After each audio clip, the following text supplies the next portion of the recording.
Hello, everyone. We're thrilled to introduce Dr. Bellamkonda Kishore, a renowned medical researcher and physician. He's trained in India and Japan, and he has earned a PhD in kidney cell biology and pharmacology in Belgium, and has also made significant strides in kidney research in the US. He's known for his work in purinergic signaling, leading to the creation of e-purines incorporation, and holds a prestigious position at the University of Utah. Dr. Kishore has received numerous awards and is a respected member of several medical societies. His contributions extend beyond medicine to community service and literature, writing in both Telugu and English. Dr. Kishore is a committed to a life of purpose and creating opportunities for others. Dr. Kishore, welcome to the Indian Community Podcast. Welcome to the Indian Good, Community Podcast, sir. uh, good afternoon, and thank you for having me. I'm really honored to have this meeting with you, and I will do my best to uh, respond to your questions and whatever you ask me. Thank you very much. Thank you, sir. Thank you. Thank you very much, sir. Thank you for taking your time. We wanted to start off with, at the beginning, right? So the early starts of your life and your career. So we wanted to understand your journey a little bit. Maybe that would set the context and the tone for this conversation. So maybe if you want to shed some light about, where you were born and raised, and what motivated you to, your career in medicine and research, because there has to be something that has motivated you and made you who you are. So we wanted to hear a little bit about your background, sir. Thank you. I was born in Visakhapatnam in Andhra Pradesh, and my father was a state government employee. So we have been moving every 3 or 4 years to different towns, the regular transfer. So I was brought up in different parts of Andhra Pradesh.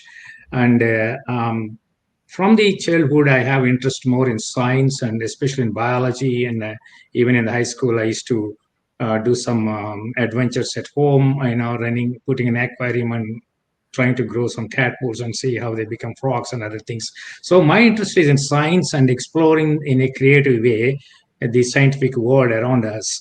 And my going to the medical school was not really a planned one, or neither have an aspiration to become a doctor or even aptitude to become a doctor and see the patients. But after passing through the pre-university course those days and getting high scores, naturally there is a lot of pressures on me to apply for medical school and go. So I just have gone through the flow. And while studying medicine, I realized that my aptitude is not in sitting in a clinic and seeing the patients. Of course, it may be a great profession, but that's not my interest. My interest is to understand the mechanisms, so how the biological mechanisms on the diseases, their progress. And so after the medicine, I changed my career and dropped my stethoscope and went to the academic research and spent all my life in the academic research. And that's where my heart is. So basically, I was not motivated to become a doctor, but after becoming a doctor, I became a medical scientist because of my earlier interest in the science and exploration. Thank you. All right, sir. That was a great insight. Can you share some challenges you faced as an Indian immigrant in your academic and professional journey, and especially how you overcame them? Honestly, being an Indian in academic research in the West is not really that challenging because here you are assessed by what you do, not your background, not your ethnic or racial background. And to be honest, I worked in Belgium. To be honest, I was the only Indian there at the time working in the research, doing research in that institute, but I had a lot of support and encouragement from everybody. That's not a problem. In academics, especially, if your work is good, you will be promoted. The real challenges come more from in India to be a scientist after being going through a medical school or something. So honestly speaking, I did not face that challenges being an Indian. Of course, you need to work hard and you have to prove your the efficiency. That's the thing. And as far as the promotions and other things are concerned, to be honest, I don't think that there are any issues as long as you excel. The key is excellence. If you excel, everything opens for you. And most of the times, we need to understand the bar is different here. We cannot work with the same bar we work back in India or other countries. So we need to try to exceed the bar, and then you see that everything opens for you. That's my experience.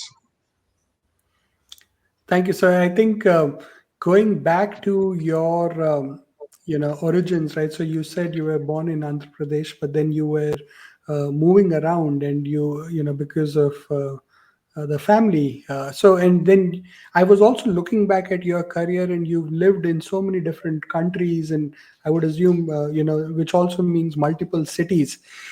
So how did you retain your cultural identity while you were integrating across these so many different environments, right? Was there a strong sense of Indian community that you were exposed to? I know you mentioned in Belgium you were the only one from India. So how did you maintain that connection to India back home while you were in all these different foreign lands? Yeah, that's a good question. First thing is, when we move to another culture, another land, we need to retain our roots and our culture. And we will be respected more if we respect our own culture, not just aping what others are doing. That's not socially.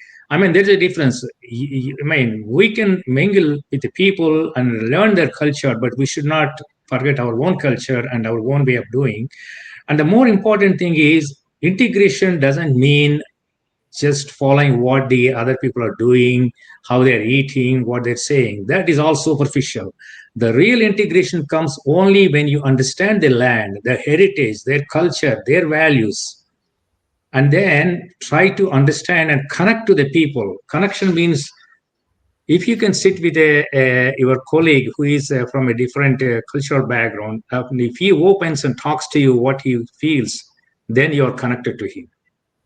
Correct. That is you need to break the barriers and try to connect to the people in the heart, and that you can achieve by being kind and compassionate and helping to the others at the workplace and also out of the workplace.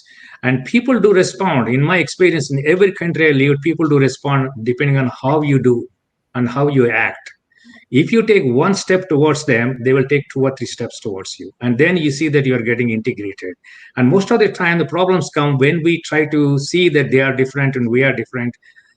Whatever may be the language, the culture, food habits, basically we are all human beings. And if you understand that thing, and if you understand everybody needs some help or a kind word or something, then we can connect. Connecting to the people is more important than just trying to be a part of the culture. That is the key, and that's how I was able to. I left Belgium 30 years ago, but still we correspond, and I visit them, and they visit me when they come to here. We still have that type of relations. That's beautiful. So connect and coexist is what I'm taking away as your mantra. Yeah, and also you should have respect for their culture. See, sometimes what you do and what they do may not agree, but that means there you should not think that you are superior and you are coming from a great culture like that. That will not work. You Correct. need to see it. All people are same in the eyes of the God. So we should not feel that we are superior to other people. And if you start like that, you can never integrate with any culture. True, sir. True, sir. Absolutely. So you had a great, I would say you had a very illustrious career. You were able to, give a lot to the community in the time you spend in your, professional life, and you're still doing so.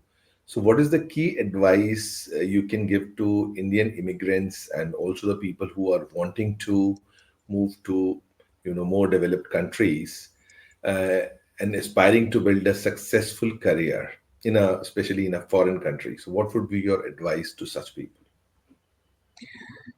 See, people come with different ideas or different motives. They come, some come looking for better career, some come for better life and other things. It doesn't matter whatever your main aim of coming to it, but and one thing that should be kept in mind is, say, suppose I come for a better opportunity to research, but that's not the only part of my life. I need to also have a life, a fulfillment. Right. in the life. So you need to work on all aspects, not just to promoting the career and advancing in career. That is only one aspect of our life. And if you do only that thing, and if you ignore the other aspects, like involving in the community, getting taking part in the mainstream. And when I say community, it doesn't mean that Indian community alone. We need to get out into the mainstream America and do the thing. Then only we will find the value. As long as we go around in within our community and do whatever we want to do within our community, we're not going anywhere, because that will not promote us and make us a fully integrated American or any other person in any country, either France or Germany or anything. So we need to come out of these barriers. There are a lot of mental barriers out there. Suppose if I think that I'm something and I don't want to mix with other people, then you're creating a barrier. We should come out of this bubble. As long as we create a bubble and live in that thing, whether in the workplace or outside in the community, we're not going to have a real happy life. So Imagine you are that if you are saying, in India and you are going out and mixing with people and talking freely, if you can do that in America with everyone, doesn't matter whether it's in Indian, American, or other ethnic background, if you can convenient, I mean, if at home with all these people, then you made real progress.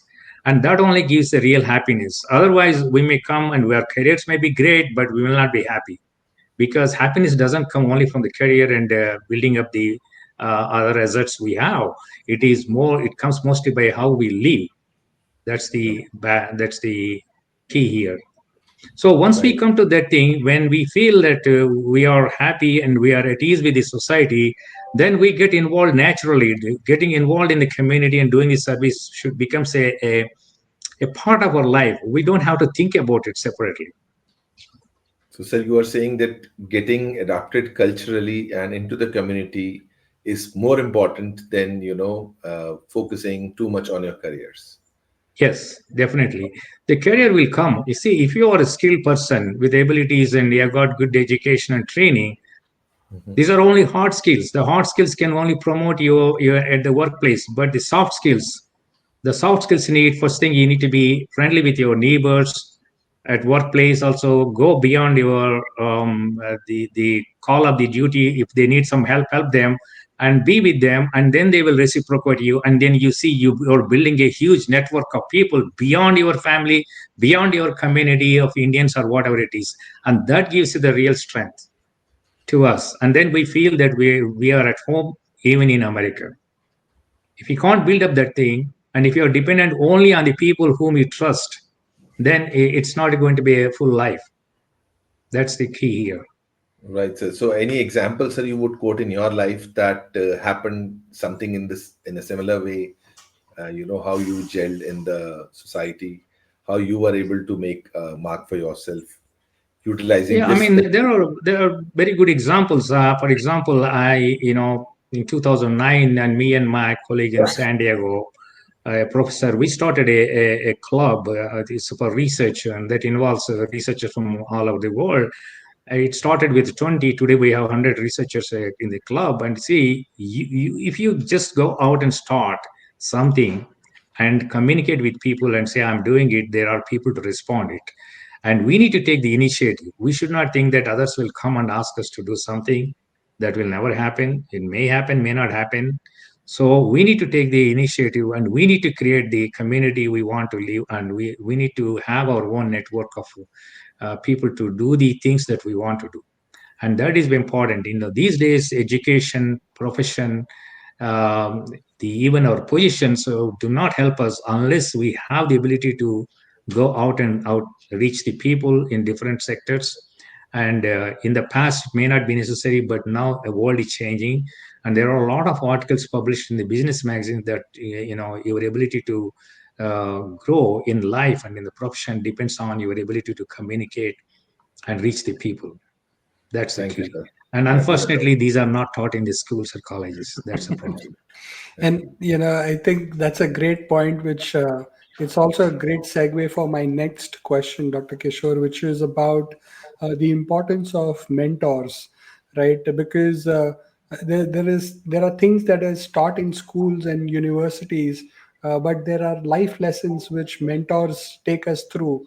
And maybe if you would like to share any examples of any mentors who influenced your career, and what advice would you give to the young generation or the younger generation in terms of how should they start looking out for mentors, right? Because I think personally I feel that's the biggest um, you know career path that somebody takes, right, in terms of understanding somebody else's career, understanding or learning from others lessons, right? So what do you think about mentorship? Any mentors that you would like to celebrate, and how would you suggest the next generation to look for mentors? That's a very, very good question. I tell you, education, getting the degrees and skills, these alone will not matter in life. These days, anybody can get those things. But navigating through the jungle of life needs mentors. At every crossroad we come, you have to decide which is the best way to take. And that will not come spontaneously. And you need mentors at one point or another in your life. And in my life, I had a lot of mentors at workplace and in real life also, away from my workplace. And already I got benefited by their mentorship, and I take their advice seriously. And even today, after 40 years spending in the academics, I still have people whom I consult, whom I think they know me. Even though they are not real my mentors, I go and talk to them. And if I can't decide and other things, we need to find a way. Unfortunately, because of the way the things have changed in the last few decades, finding a mentor is not easy. But if you can find a mentor at workplace or in your life, hang on to them like a precious thing and listen to them first on what they say. And if they say something, if you don't like, don't reject the mentor. Maybe what he says is good for you. But nowadays the tendency is if we want to listen to only those people who want to tell exactly what we want to do, they are not mentors. They are not mentors. So a mentor tells you what is good and bad, and we need mentors. And today the crisis among the youth anywhere in the world, including the United States, is lack of mentorship, proper mentorship. And that leads to chaotic thing that many people don't know how to navigate. It's like, education, theoretical knowledge will not help you to navigate into the things. And unfortunately, we were told that if you are a first class student, your life is taken care of. That's not correct. Even if you're a gold medalist, your life is not taken care of. You have to do many things. It's like training a soldier how to fire a rifle and leaving him in a jungle and say you have to fight with the enemy. He doesn't know how to survive in the jungle. Right, sir. So, Thank Dr. you. Kishore, the next question I have is, regarding like you had a lot of things in your career. You did a lot of you had a very good education. After that, you did research. You started your own company. So you write poetry and whatnot. You had books to your name. Now, how do you strike this work-life balance, especially being so busy, your family responsibilities and your professional responsibilities? How do you strike a balance? Tell us you have a time machine, sir, because Yeah. it is difficult. Because how do you manage to do all of that in the 24 hours we all have, unless you are able to go back and forward in time? How are you doing all of this? So everyone has his or her way of dealing with the time management. But two things are very essential to be successful in life. First thing is time management. We need to know that time is the only commodity that once we spend cannot get it back. Right. It's not like money, you cannot earn it back. So time has to be valued, and you need to prioritize everything. What is the use? I mean, be it the use of discretion, is it necessary? Suppose I have to do two things. I will choose the one that makes me to move in the direction I want to move. If the other one, even though it's great to do that job, but it is not helping me to move even in 1 inch forward, what's the use of doing it? So we can prioritize. That's one way of doing it. The other thing is cut down the things that are not necessary even in day-to-day life. I don't watch TV, I don't watch movies, and they're not going to add any value in my life. If I want to know what is happening around the world, I can read it on the internet. Specifically, there are some authentic channels. I don't have to listen to the fake news or other things. These are the things we need to cut down the time and use it wisely. The other thing is we also have to learn compartmentalization of the work. Suppose there is a high priority work you are doing, you have to fully focus on it, keeping everything aside, and it should be very seamlessly move from one compartment to another. And if you can do, and if you can move, let's say 6 or 7 compartments in a day, doing one thing 1 hour here, 1 or 2 hours there, and moving, then you can achieve a lot. The other thing is, a lot of people think that sleep and other things are important. I agree that they are important, but I don't sleep a lot. But I do take sometimes cat naps if I am tired. That is a individual choice. The other thing is, we all should have some type of hobby to relax our minds away from the work. Of course, exercise and all those things are there, and those are routine things that nobody has to tell us that you need to walk or on a treadmill or do something and to get some blood circulation and other things. A hobby, if you have continued throughout your life, like you know, listening to songs or writing some diary or something, it should be like a chain running for decades, not for just few years. Then you see you are attached to a type of hobby that relaxes you all the time. Whenever you have time, you can keep doing it. I do it sometimes at midnight at 12 o'clock, sitting and writing something that relaxes. I mean, you can wonder how can relax at 12 o'clock, but that's a way of you cultivate your mind. It doesn't matter. You maybe you're traveling in the plane and you can write something, instead of watching some movies and the things. So one has to acquire these things. And the most another important thing is self-discipline.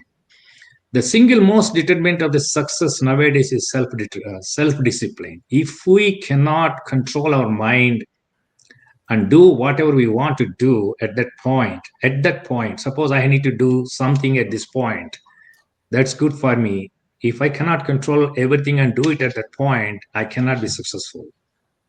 Success consists in not doing what we want to do anytime. Success consists in doing the right thing at the right moment. I mean, it's a little hard and it needs some training. But honestly, in my life, I read Bhagavad Gita and Vivekananda, Vedanta philosophy, and I learned a lot of truths from them.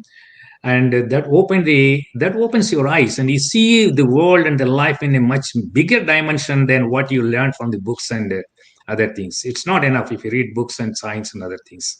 The mind has to open up, and that cannot open unless you read the real books that are important. That's how we can manage all those Then things. I had actually I had I just read your Likar Gitanjali 5 minutes before, and the That's starting my of priority. the poem was different, but in the end, the meaning that came to the forefront was very different. So it started on a lighter tone, and I could not get what you're writing, but that's a very nice way of describing it. Actually, first making the reader interested in it, and then putting down the message. And I was amazed at that the question that I put forward to you was that how do you get time for these many different things, as Amit also asked, that at one point in time you are doing some very serious work, which requires great focus, and at the other times you are doing something which is absolutely entirely different, like writing these poems, which are derived from very very basic and very deep meanings of life also, and at the same time giving time to your family. So honestly, when I do something, whether it is serious science in the lab or doing something at work, at home, or even simply cooking some in the kitchen, I do with the same concentration, with the same application of the mind. So I don't differentiate. This work needs a lot of attention.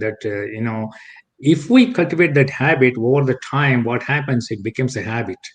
Even a small thing you do, and there is a biblical saying that God doesn't want us to do great things. He only wants us to do everything with great care. And today, most of the time, honestly, I have seen even among our professionals or MDs or PhDs, many people come and ask me advice, or juniors. And when I read their resumes, everything looks good. But when I ask them to do something, they do it. And then I found that there are many lapses which they are not paid attention.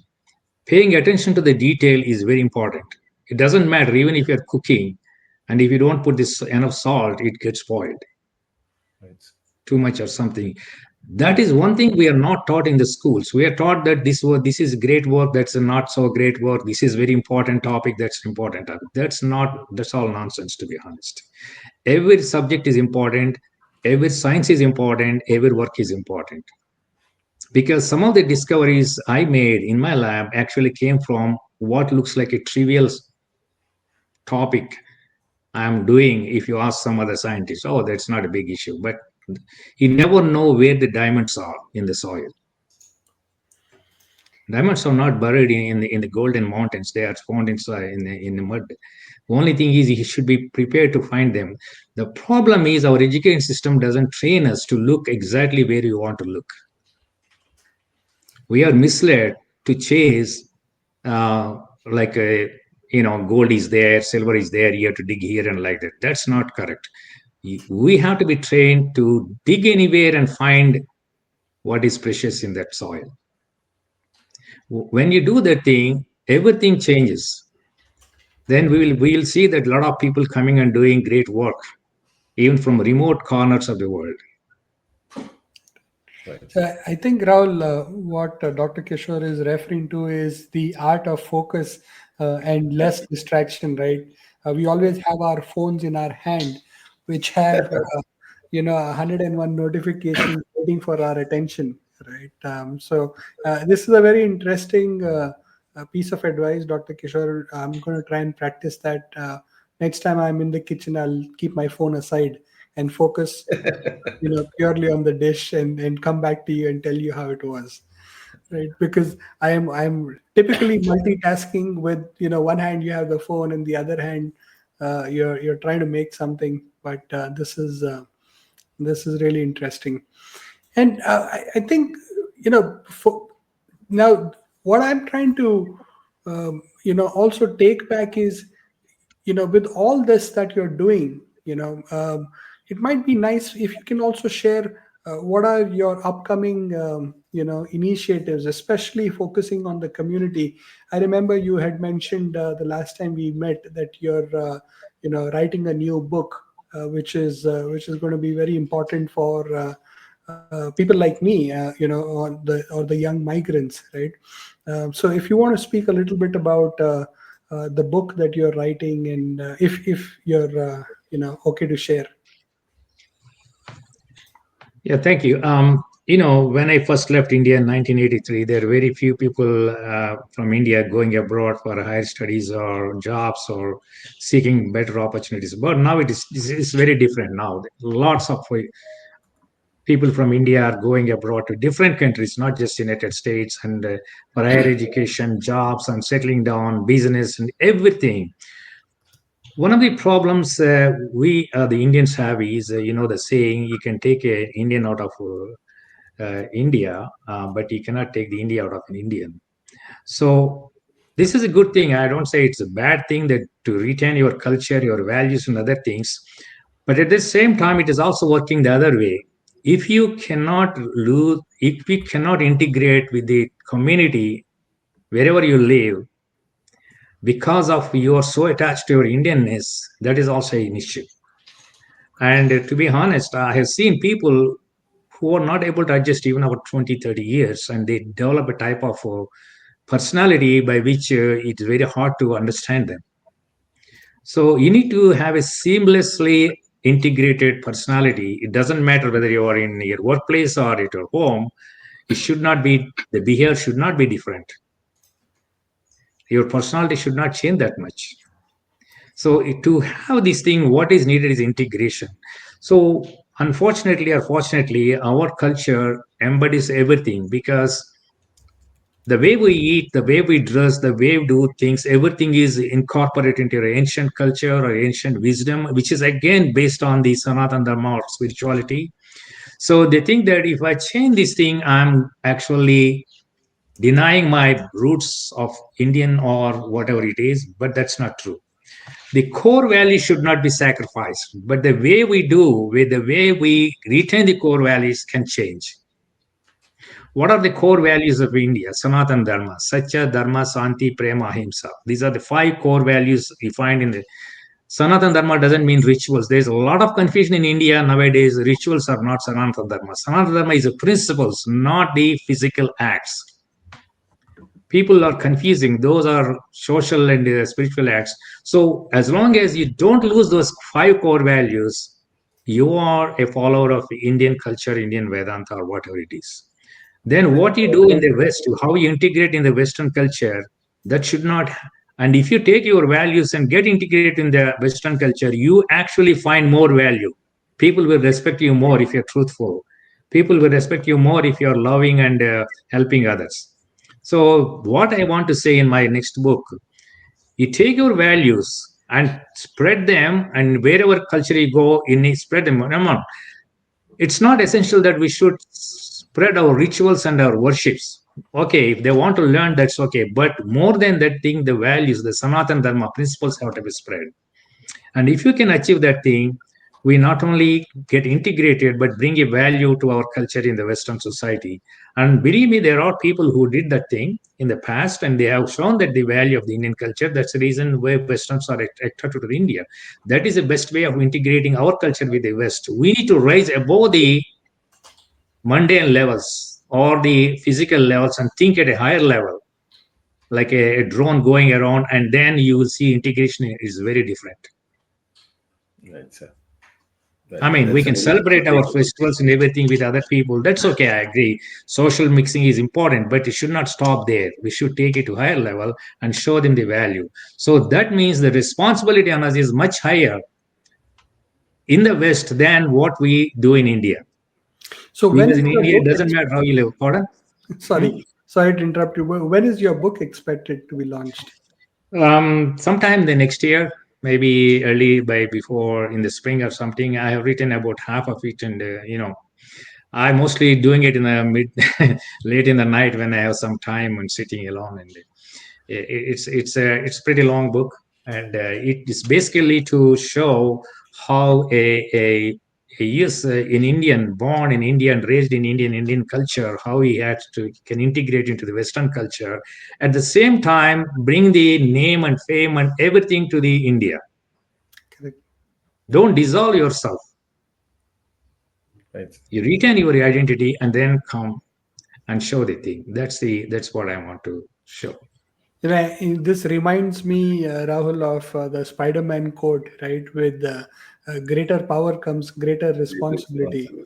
Right. So, when we have more power in a foreign land, we also have more responsibility, to make sure that we are standing by our cultural values and also keeping the name of India or Bharat high up, in with regard and respect.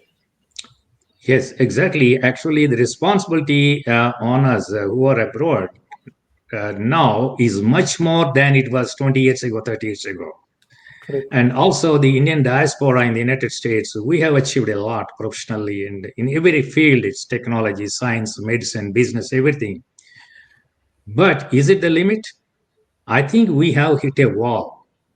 We cannot go further unless we change the strategy. We were successful all these years not because of, I mean, mostly because of our professional caliber in business or medicine or technology, anything. But how far this technology and other things can take us, they're not going to take us further. We need to come up with a different strategy so that, and that strategy is getting into the mainstream America and working for it. Our values should not just limited to our profession and our community. For example, take mentorship. You know that a lot of children here in this country, they need mentorship. And there are a lot of organizations, non-profits offering mentorship things. And I have signed up with a organization called STEM Page on the Facebook. There are 20,000 people. You spend your time and mentor other people, and that takes us along, and that increases our value as immigrants in this country. And we need to, and then only we'll find that the next phase of the America is dependent on the immigrants, how immigrants can integrate and how immigrants can work to make this country and move it forward. The time has come, and we, the Indian community, is actually the best suited for that as compared to any other immigrants from anywhere in the world. So, sir, what message, India has a lot of younger population at the moment. One of the world's largest pool of young population is there in India. So, what message specifically you have or you would like to share for the younger generation of Indians to motivate and guide them, be it in India or in the US? I mean, if I look here, I've been in touch with young people here locally through the non-profits and other local community. There's a lot of diversity. Some people are serious about long-term goals, and some people are bothered mostly what will happen in the next 5 years or 10 years. I don't find fault with that because the times are so fluid and uncertainty is there. But the most important thing is they have to think more about beyond the just a strategy to live and and sustain or survive, because those things will eventually happen. Nothing is going to uh, change or become so bad. They can make a living, and that's not a problem. But if we have good degree, what I can bring out of this degree to the community and other things. See, the next century is depends upon, if you are to progress in 21st century, it's not enough if you are bothered about thinking about you only. You have to think about community. And if you get involved in the community, you actually become more proficient and more efficient and more prosperous in your job also. It's already Yes. happening Mhm. in every profession. It is happening. The way how you read outreach, that type of education is needed in the among the students. Actually, my books talk about these things only in the two books I published. It's not enough if you study well, if you are good in good student at good degrees, but you need to think about life beyond that thing, because ultimately whatever you study in the four walls of the colleges or universities, when you're out, you're living in the world. Right. Right. In fact, that's very true. Because my kids study out here in the U.S., and the one thing that I'm seeing them do a lot is community work. In fact, we also volunteer so much at our school, so that there are things that we go in for and help in the community, in the local community. This is one thing that I thought was not as evident while we were growing up in India, uh, Mhm. but the community service angle in India was very different, right? You had festivals. Like I grew up in a lot of different cities, just like you, and there the community service was done in a very different way. Different way. Uh, you know, Often there was a religious angle to community service, but I think now with a lot of these corporate entities, right? They have these outreach programs where I'm seeing a lot of IT employees going to schools and different villages and helping them with understanding more about technology. Financial literacy is also picking up. I'm seeing a lot of banks investing in going out to the rural areas and teaching people more about financial literacy. So I think India is changing. A lot of people are realizing the value of contribution to back to the community, because the returns are multifold, and not just for you but for your next generations, right? So I think the whole interpretation of community service from what it used to be, let's say 20 years back, to today is very different. It is, although the essence is still the same, the people are helping other people, but I feel that now the involvement across the younger generation is also picking up. Rahul, you're in India. What are you seeing on the ground? See, in India, primarily the community service, because of a wide socio-economic gap, the community service, when we talk about community service, right? So, it is primarily thought of as doing something for the less, wealthy people, for, I would say, if I put it crudely, for the poor people. So that is thought of as a community service. But then you have, other religious prayer, like gurudwaras are there, Sikh gurudwaras. They they don't discriminate like this. I mean, they do community service for everybody, for people in different situations, whether there is an earthquake, or there are floods, or any other humanitarian crisis, they go there. So you know so the way in which we are brought up also shapes our idea of community service. So yes, community service is there, and I think in India itself we need a lot of community service. But I think what you were talking about as a community service was slightly different, in the sense that contributing to the society in your own way. I think that is was what Dr. Kishore was talking about, right, sir? I can tell you one thing: no country can become advanced without community service. Economy, I keep telling my friends in India, United States is great not because it's an economic power and military power or technology. It is the people who makes the difference.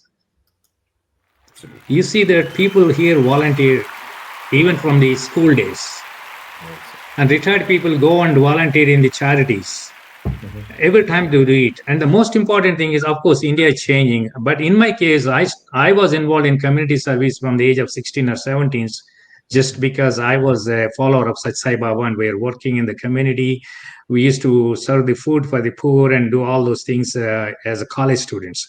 But these days it changed. Now the service, community service, coming mostly from corporate social responsibility and employees' contributions and working. That's good thing. That's a good development. But imagine if you apply for a good college in America, whether you apply for a professional college or like medicine or something, one of the things they want to see is what is your record in the community service. Okay. Okay. Imagine that we have that a system in India. You want to get into admit into the college, it's not just enough if your GPA is good, you also should have a record of service. People get involved in the community at a very young age, and at that age they get hooked up the importance. I actually enjoyed doing the service when serving food to the poor people and looking at those faces, and it changes you as a, and when you grow up you only think that okay, I should think do something to the poor people and for their life like that. So that has to be inculcated at a very young age. Of course, you can always do service when you grow up or you become something professionally, but the whole community, the whole country has to be involved in the community service, starting from the childhood, and then they when they grow up, they whether the person becomes a doctor, engineer, or IT professional, anything, the inclination towards the community will be there. It will be sown, the seeds are sown in when they are young people, and so it has to start that. And that's one thing that in this country is wherever you apply they always want to see what you are doing, what type of community service. Even in the university where I work, every year we submit the appraisals to what we did, how many papers I published, how many grants I got, how many lectures but there is also a place community service. I need to show what community service I did in the last 1 year. So, sir, Imagine this type of, in pardon? essence, sorry to interrupt, sir. So, in essence of what you're saying, what you're trying to convey, and what I understand is that it's not what you are, but it's more about what you do for the society. That makes you. Exactly, exactly. What we are is not. It is important to some extent, but ultimately, what counts is what we are doing. Knowledge, information, knowledge, and expertise. Just like they're different. What is information? Anybody can open a Wikipedia and read about something. Right. Knowledge is you get through this process of learning in a more systematic way in a college or something. But knowledge alone is not necessary. It's important. You have to be an expert in that. I can read Wikipedia and textbooks and understand how to do an appendectomy operation. Mhm. But am I an expert in appendectomy? No. Right. Right. I can give a lecture how to do step by step that operation, but I may not be able to do it. But today, what is happening is the youth, especially in India, to be honest, they're getting confused between information, knowledge, and expertise. Young people come to me with their resume and say, "Sir, can you help me? I have this resume. Where should I apply?" Like that. When I look at the thing, they are loaded fully with information. all the things they know. Sometimes if I ask a few questions, okay, you've written this, can I ask a few questions about it? I see that they don't know anything. So they might have read something and they think that they become experts or knowledgeable in that area. That's not true. So we need an education system where the students should be clearly taught this is information, this is knowledge, that is expertise. Right, sir. Then they know the expertise. Somebody says, I know everything, that means he doesn't know anything. Only an expert knows that he's expert in one thing. And if you come and some people come and ask me, there is a paper here, can you review me? What is it? It's about kidney cancer. I said, I'm not an expert. They said, oh, you are a kidney. So what?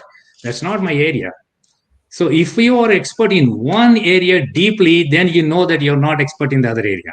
But as long as your knowledge is superficial, you think that you're expert in every area because you think a little bit of everything, and you think that and then people think that I'm expert in everything.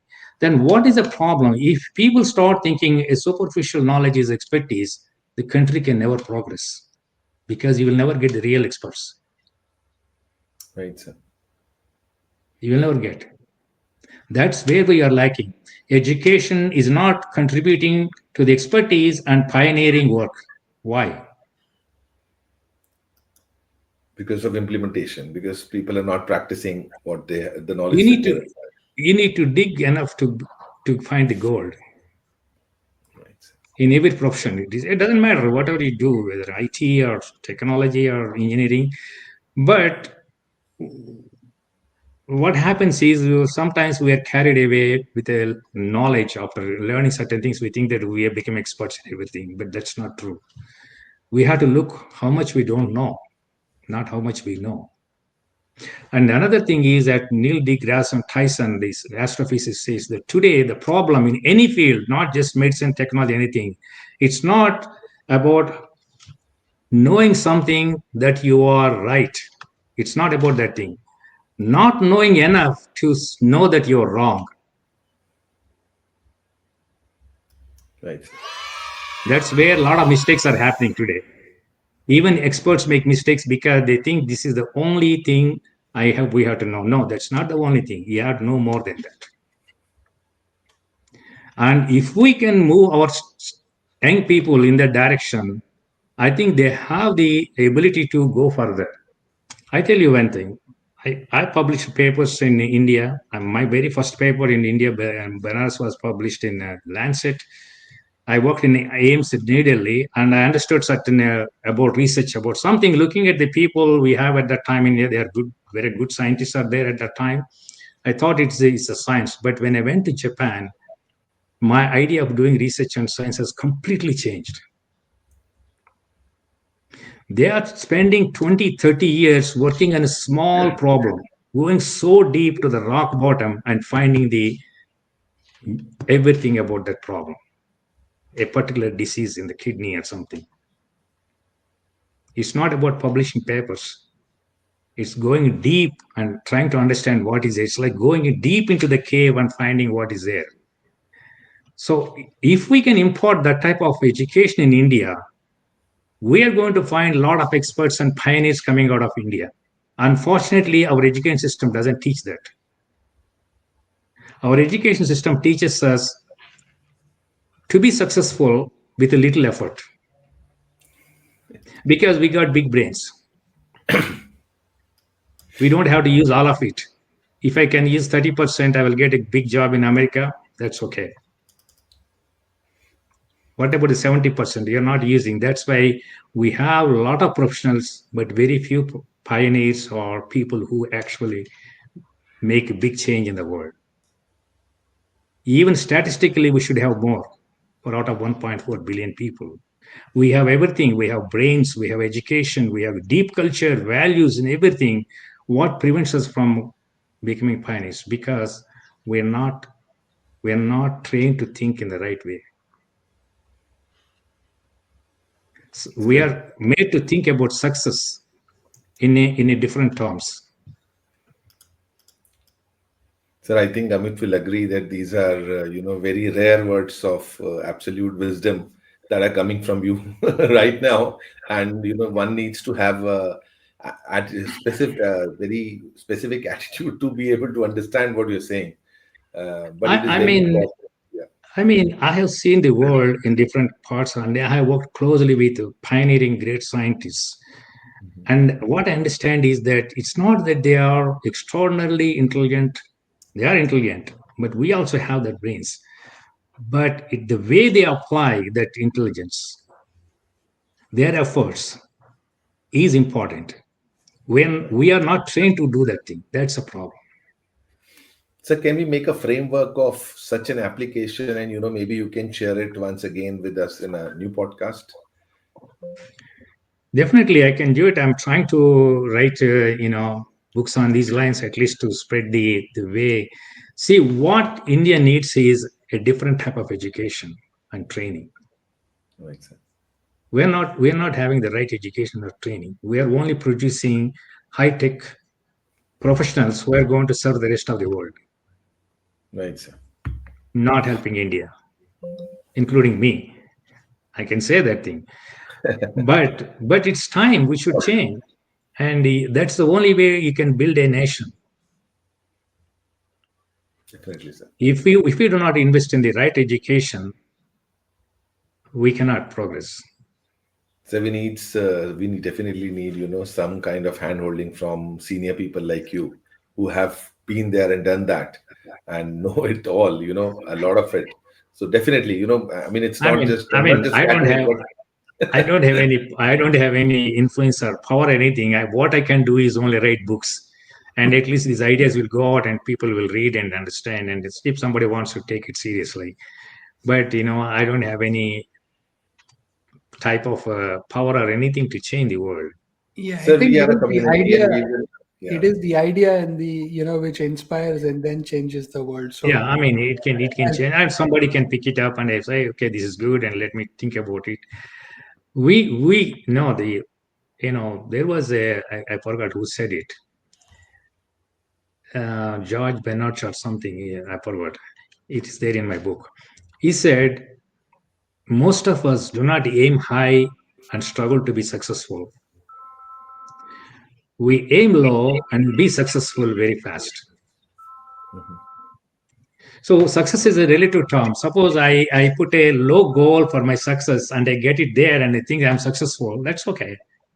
But if I put a higher goal and try to get it, work hard, that's a different success. Dr. Abdul Kalam, the president, what he said when somebody asked, how could you become such a great rocket scientist? He said, I always measured how much I can. What is my limit? My limit is this much. Then he said, I put my goal 50% above my limit and stretched myself, worked hard to reach that height. But unfortunately, most of us want, I don't say everybody, most of us want to work in our comfort zones. We don't want to leave our comfort zone. And fortunately, Indians have enough brain to work comfortably and be very successful yes, as compared to the rest of the world. But by doing that thing, what we're doing is we're compromising for a lower level of success. If somebody in India can become a professional easily by going through the college or something and find a good job in America or anywhere, if that is a success, then you're talking about a different way of measuring it. The same person can go even higher if he tries and establish a different level of success. And there are Indians who did like that, even in America, but there are very few. sir, I think times will change and we'll see a lot of people, Yes, different people, new people yes. coming up, and and our whole platform is actually we are building this platform in on the on with the thought that we will try to promote your people ideas like coming from your kind of people to the across the community and even outside of the community so that the change can happen, the change has to happen. Actually, I was reading a lot about AI, artificial intelligence. Right, sir. Honestly, that's going to push us up. Absolutely. Because It is already if you doing that. when AI comes, if you're in the comfort zone, it will take your job. Right, sir. Doesn't matter whatever job you have, it is going to take. So you are forced to stretch yourself and work outside comfort zone. Right, sir. It's going to happen. It's already happening. Correct, sir. Yeah. Right. Thank you, I sir. was joking with my kids the other day, saying the I in AI is Indian. So they're All Indians. like, All Indian. it is the augmented Indian. So they're like, no, that's not true. But I was like, yes, you're absolutely correct. Artificial intelligence is going to Push challenge us. us and push Challenge us us. to the next level. You cannot live at the same level. You'll Correct. be pushed up. It is, every day you're discovering new use cases. We use it all the time, and we are learning so much. And we are also excited for the prospect of these technologies for the human, population, right? Because research and science is going to advance so much with these augmented Exactly. intelligence. So yeah, I think sky's the limit. Maybe that this is a great topic for a future podcast. We can speak Hmm. about the impact of AI on us and the overall community, and how we can maybe identify use cases of leveraging AI to contribute back to the community. So that could be an interesting topic that we can speak about and share ideas. And I just wanted to take a moment, Dr. Kishore, to thank you for the time that you've shared, with us, and all the wisdom and insights that you have. We are very grateful for you to, spending so much time with us, sharing all of this advice. And I think everybody who listens to this podcast is going to really take back these nuggets of wisdom, and hopefully we are hoping that they will implement. And I'm also going to keep my phone aside while I'm cooking next time, and focus on that one job that I'm You, doing. you can take you can take photos. I take photos of the cooking and show my friends on the social media. Cook this thing. I do that when it turns out right. You know, but yeah, mostly it is scrolling through reels or maybe playing a game of Candy Crush sometimes, right? So, but I think some of those things are good at times, but there's definitely the importance of focus and attention in everything that we do. I'm taking that as a really powerful mantra for myself personally on this podcast. So I wanted to thank you for that time and Yeah, thank you. I think you two have started a very good discussion and debate. And to be honest, I've been thinking these things for a long time, and there was no audience and nobody wants to listen these things. But now I see that more and more people are, especially from the point of the people like you and from the journalists. Some journalists are interested to listen and write those things. I think the time has come. We need to think differently. We cannot progress in the way that we have been doing for a long time. It's time that we need to change. Not only in India, but Indian diaspora here also has to change. Right, sir. Thank you, Thank sir. you very Thank much. you so much. Thank you for giving me this opportunity, and appreciate. Thank you. Have a good day. Absolutely, sir. Absolutely. Thank you. thank Thank you, you. sir. Thank you so Thank much. you.